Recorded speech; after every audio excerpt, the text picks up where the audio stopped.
Green tree pythons are easily one of my favorite species of snake. I mean, I designed my logo after them, but they're definitely not what I would consider to be a good beginner pet reptile. But if you've got a bit of experience under your belt and you don't mind a very gorgeous snake that's going to be a mostly hands-off pet, then the green tree python might be a great choice for you.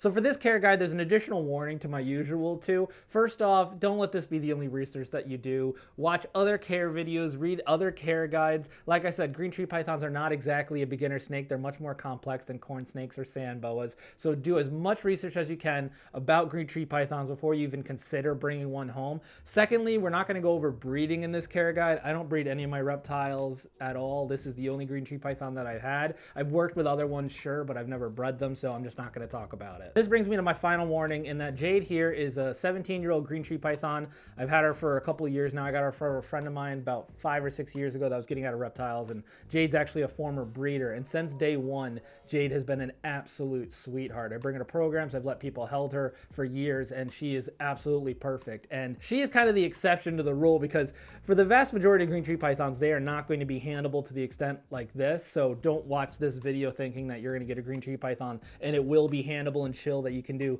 things like this with it. This is not the norm for green tree pythons, but we'll talk about that more in the handling section. And also, I'll have timestamps for all the different sections in the scroll bar for the video, so if you're looking just for tips on bedding or humidity, you can scroll right to that section. Green tree pythons are a small to medium-sized arboreal python from the rainforests of northern Australia and Papua New Guinea. They'll max out at like 4 to 5 feet, and they only get about a pound or two in weight. There's a number of different localities across Australia and Indonesia, and all of these have slight variations in coloration as well. I mean, with Jade, for example, if you look close enough, she's got highlighted blue streaks across her entire body from nose to tail tip. And when these guys are born, they're actually not green. They're bright red or yellow or some mix of coloration. And then as they mature, they actually lose this and then they develop their green. There are a lot of captive breeders working with green tree pythons out there, so it's very easy to find a captive born and bred one. If you go to an expo, it's not going to be as common as like boa constrictors or ball pythons, obviously, but they are there. And I actually have seen Petco's, a couple of them, selling baby green tree pythons. Normally when parents ask me about beginner snakes, or like corn snakes, leopard geckos, etc., I'll be like, yeah, if you get one from a pet store, make sure it's healthy and like good signs and stuff, but you're probably fine. I would not get a green tree python from Petco personally. If any of you have watched any of my care guides before, you know I'm not exactly the best when it comes to identifying morphs and localities and such, and I don't know much about genes, but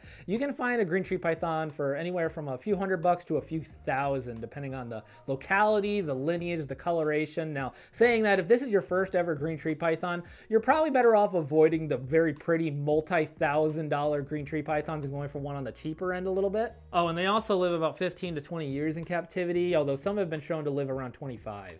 Green tree pythons are an arboreal climbing snake. They get to a fairly decent size, so they need kind of big accommodations. Now, nothing like what you would need for a 10-foot carpet python, mind you, but they do need some climbing space, and there's a few different options for you to consider. For glass tanks, you can't keep them in a standard aquarium forever. I mean, when they're young, a 30-gallon or a 55-gallon tank can work, but you will need to get either a different type of enclosure, or if you can get one of those like vertical front opening Exoterra setups that's like 36 inches by 18 by 18 or 18 by 24, something like that would work. And with these, they are going to have mesh lids, which isn't going to work for holding humidity in. So you'll need to cover a half or 2/3 of the lid with tin foil or saran wrap, like you can see with my frilled dragon enclosure here.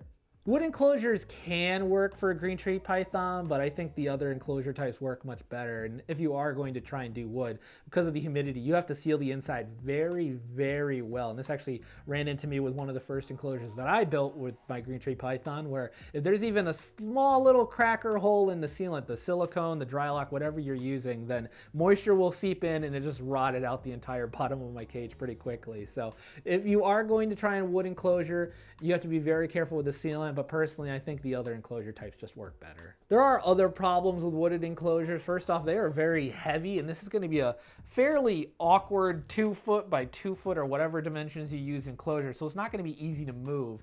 And also, you either need to have the know-how or tools to build it yourself, or you're going to have to be able to find someone that can build it for you. So if you live out in the middle of nowhere, you're going to have to get the wooden enclosure shipped to you, or you're going to have to know how to build it yourself with your own tools and stuff. So that could be a problem for a lot of people. PVC is just a far superior housing option in my opinion. It's lighter, it's easier to clean, it naturally holds humidity much better. It's just a much more worry-free housing option. And also, you don't have to worry about sealing the entire inside of the enclosure. It's plastic, it's not going to rot. You just have to seal the seams really well. But again, you will either have to build this yourself or buy it from somewhere. And PVC is a bit harder to work with than wood. You can't just cut it with a saw and stuff like you could with wood pieces. So you're probably better off just buying it from somewhere. So either cages or animal plastics, or if you can find a vendor at a reptile expo. And PVC can be kind of expensive. For setups like this, I would say a 2x2x2 or a 2x2x3 would work perfectly. Now I have Jade in a vision cage, which also works just fine for these guys. It's like a plastic preformed setup that's got a spot for a heat lamp to sit on. It's got sliding glass doors in the front. And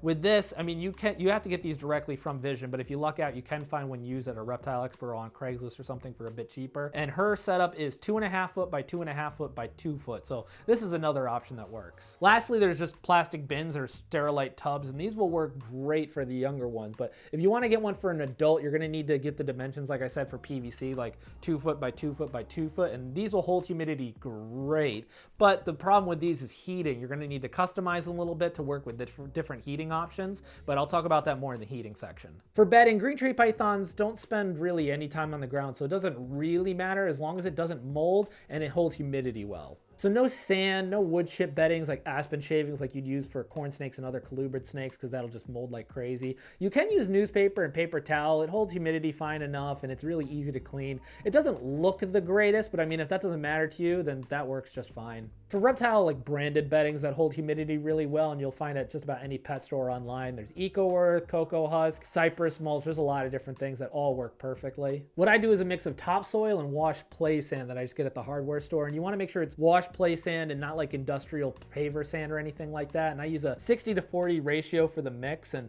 this helps make bioactive substrates really well actually. Throw in some leaf litter, sphagnum moss, add some cleanup crew like tropical isopods or springtails, and you can even add live plants. And this snake actually works really well with bioactive setups because they're not going to go digging up the plants like a lot of lizards, like monitor lizards would do, and they're also not a very thick, destructive snake. They're not going to flatten and crush plants like carpet pythons or boa constrictors would. For temperature, you want to keep them above the low 70s at all times. So for the warm side during the day, I would say mid 80s, and for the cool side, high 70s to 80, 81 degrees. And you can give them a basking spot. And with this, I would not let it get any higher, like high 80s, 90, 91 degrees max, because they do not like it that hot. And for the nighttime temps, like I said, you want to keep them above the low 70s. So shoot for a nighttime drop no lower than 74, 75, something around there. And this is just a range. This is not exact. So I mean, it's not like if your temps are off by a couple degrees, it's going to automatically kill your snake. Like if your basking spot is 91 degrees, your cool side is 75, and your nighttime is 73. That's not going to just automatically make your snake keel over and die. Now, obviously, if the snake is like in the 60s or your basking spot is 99 degrees, that is going to be very detrimental to your snakes. But this is just a range that I'm giving, and you'll see other ranges if you look up other care guides. So just try to hit around these numbers and don't sweat it too much. For checking temps, I'd recommend getting a good heat gun. They're very easy to find at hardware stores or online, and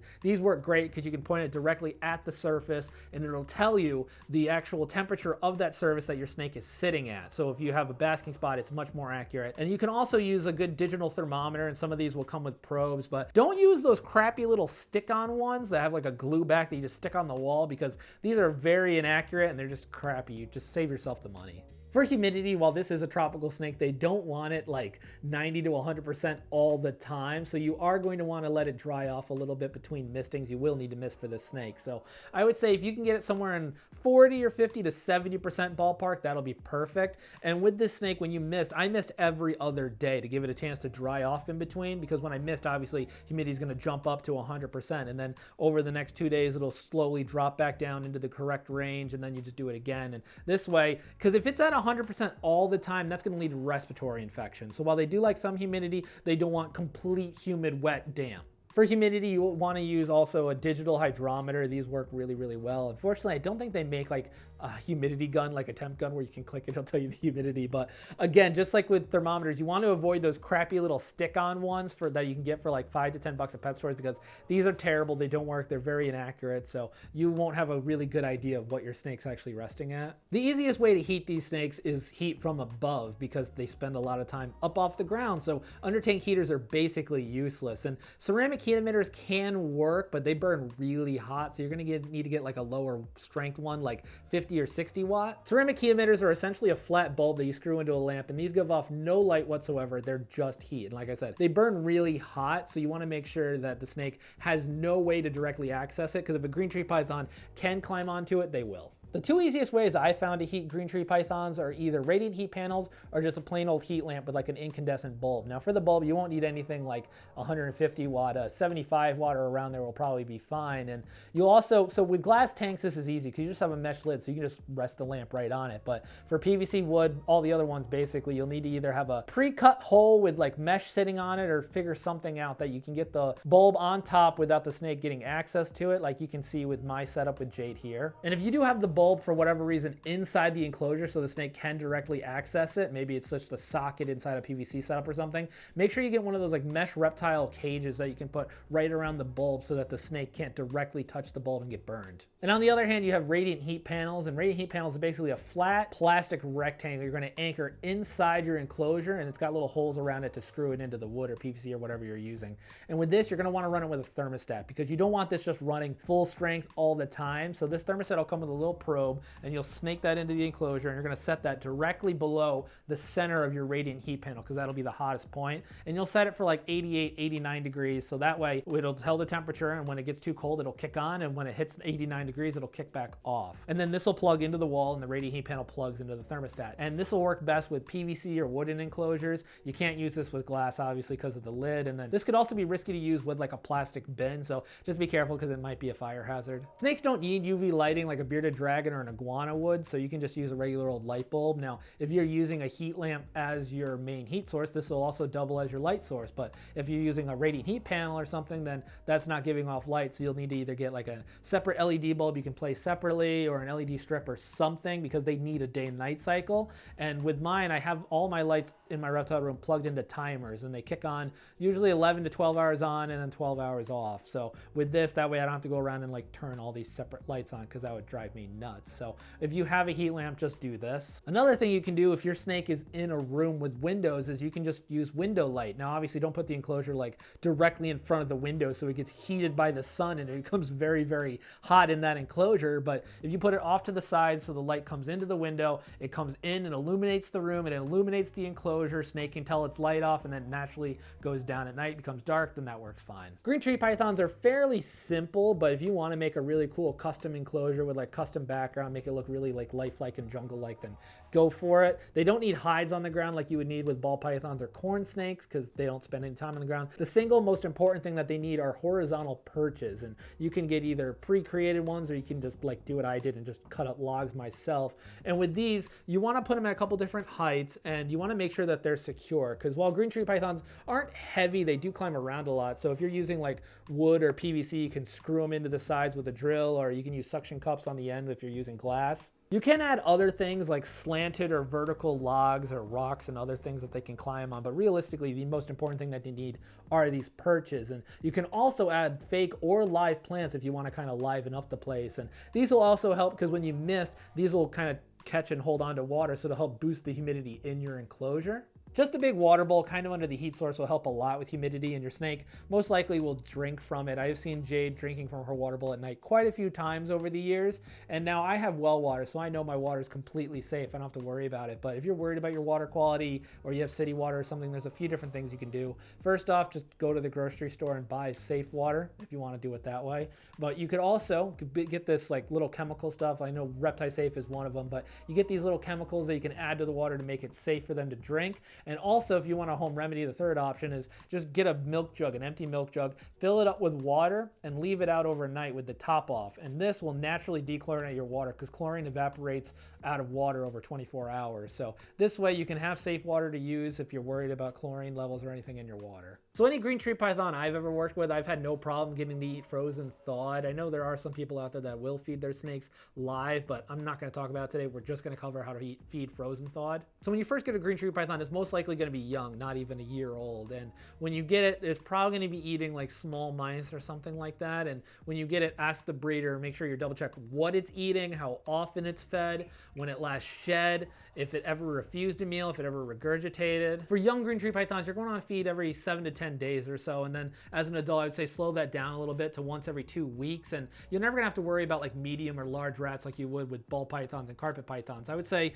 green tree pythons, an adult would probably be fine on for their whole life on adult mice or rat pups or something like that. Jade here has a bit of an unusual feeding pattern. It's like clockwork because she was a breeder for 10 years, but literally every year, right around July, she'll just stop eating. She'll go off feed, and then she won't eat again until about the week of Christmas. So there's a good 5 to 6 months where she just doesn't eat, and usually leading up to that time, she's voracious like she is now, wants to eat every single day, but obviously I don't feed her every day. And if your snake doesn't eat, especially as an adult, don't freak out. What I tell people is pick a day like Friday. Say Friday is snake feeding day. Try to feed your snake on Friday. If the snake doesn't eat, and if you're worried about it, maybe leave the mouse in there on the perch next to it overnight or something. I've done that with Jade, and she has touched it before. But if you come back on Saturday morning and the mouse is still there, just throw it out. You don't want to refreeze and try and refeed mice. Trust me, it's not really good for the snake. So throw it out and then try again next Friday, and then just keep repeating that pattern. Try once a week, and if your snake really is not eating over a prolonged period of time, stop handling, double check your temperature and humidity, everything, and just try not to freak out because pythons can go a long time without food. If it goes on for like months and months and months, maybe go to a vet. But again, if your parameters are all right and everything, maybe it's going into shed, or maybe it's like a breeding thing with Jade. Just don't freak out if your snake doesn't eat for a little while. Now for thawing the feeder, never use the microwave, because when you put the mouse on a plate, put in the microwave for a couple minutes or whatever, it could be warm on the outside, but it could be nuked, scalding lava hot on the inside. That'll burn your snake. So never use the microwave to thaw. Your best bet, get a bowl, put warm water in it, and put the mouse in there for like 45 minutes to an hour. Let it just sit in the warm water, thaw that way. Do it a little bit slower. You're gonna want to use tongs or like longer scissor tongs or something, because green tree pythons have surprisingly far-reaching and fast strike, and they'll grab the prey. They'll usually wrap around and usually position their head at the bottom underneath it to let gravity help them get it in. And don't feed your snake in a separate enclosure, as this just causes undue stress, and a green tree python won't eat from just sitting normally in like a flat feeding bin or whatever you use. So leave the snake in its enclosure to eat. It'll be fine. And don't handle your snake for 2 days after feeding, because it's still digesting the food. You don't want to pick it up and start manipulating and moving it around, because that's not going to be good for a full mouse in its stomach. So it could regurgitate it back up, which is not a fun or pleasant experience for the snake. So just leave it alone for those 2 days. As I mentioned before, green tree pythons are not usually known for being a handleable snake. Now, I have met other green tree pythons that are fairly handleable, and Jade here is obviously a very stunning exception. I can do whatever I want with her, basically. She is very friendly, but I'm just gonna warn you, don't get a green tree python and expect to be able to handle it. Now, especially if you get a young green tree python, like not even a foot long, it doesn't have adult coloration, definitely don't handle that snake, because, well, A, it's probably gonna be really striky and nippy because it's scared of you, but B, they have very small, fragile bones, especially when they're little, because if you're trying to handle the snake and it's moving a lot and you're trying to restrain it so it doesn't fall to the ground or anything, or if it does, they have very small breakable ribs, so you do not want to potentially kill your snake just trying to force handle it. So if you get a young one, just leave it alone for a while, I would say. When you first start trying to handle your green tree python, I would say keep it near its enclosure. Don't take it in like a whole new room of the house. Keep it near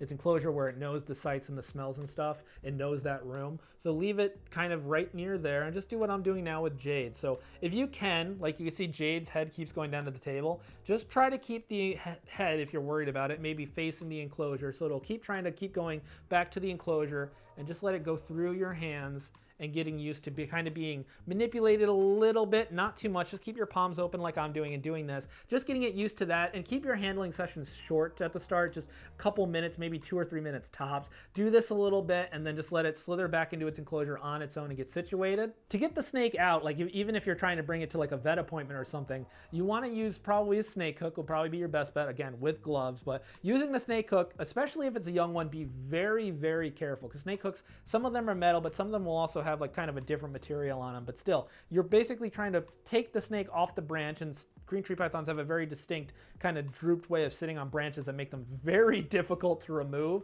So be very, very careful, because you don't want to accidentally break or injure ribs or anything like that with the snake. I'm not going to go too much into depth about how to handle a green tree python, because like I said, there's a good chance that you might not ever have a green tree python you can just casually handle like this. I got very fortunate with Jade. She is an absolute sweetheart. I can let kids hold her, and there are other green tree pythons out there like that, but there's also ones that'll bite you as soon as you try to touch them. So there are other videos out there teaching people how to work with green tree pythons to make them handleable. I suggest looking those up if you're dead set on trying to get a handleable green tree python. But if you are going to try it, my best advice is just go slow, be gentle, be careful, use gloves and stuff like that. Don't try to hurt the snake. Don't stress the snake out, and you might just have to accept that it's more of a looking at snake. So that was my care video on the green tree python, which is, like I said, probably my favorite species of snake. Like the video if you learned something. Thank you to our amazing patrons for supporting the channel. It means a whole lot to me. If you'd like to do that for as low as $3 a month, the link for that will be down below. Comment down below if you have a green tree python or you're getting one, or even if you found this video useful. I'd appreciate it. And I like I said, I love green tree pythons. So thanks for tuning in, and I'll catch you later.